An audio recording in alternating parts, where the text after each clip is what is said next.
right.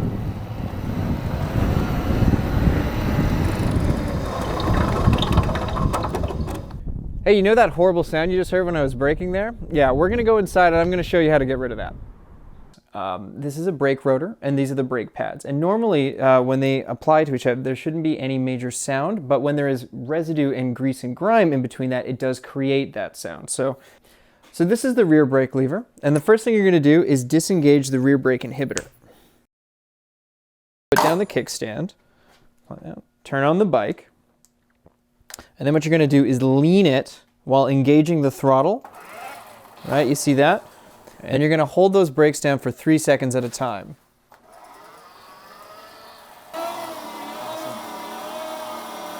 Just to recap, you're gonna put down the kickstand, lean it on the kickstand until you have a nice angle. You wanna make sure that the wheel isn't touching the ground. It'll go off like a rocket. Once you do that, you engage the throttle and intermittently press down the brake pad every 3 seconds. What you want to do is essentially use that friction to remove the contaminants from the brake pads. Once you stop hearing it, you're all good to go. If you hear that grinding sound on the front wheel, what you'll have to do is remove the brake pads from the caliper.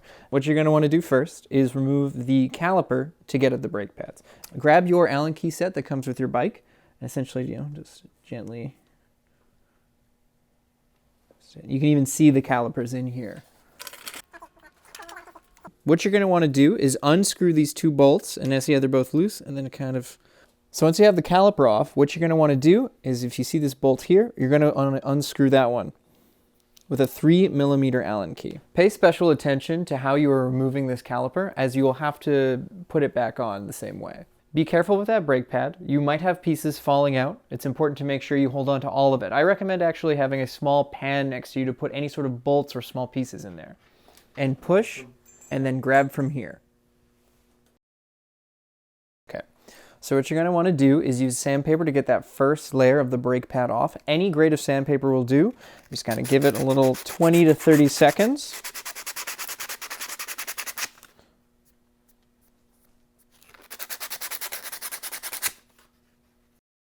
Once you have your brake pads sanded down and cleaned, you need to reinstall them back into the caliper and then put the caliper back onto the wheel.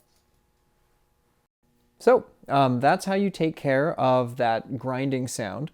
Now, it might take a couple of days for it to wear in, but if you ever experience that problem again, all you gotta do is repeat the steps and then you're all set.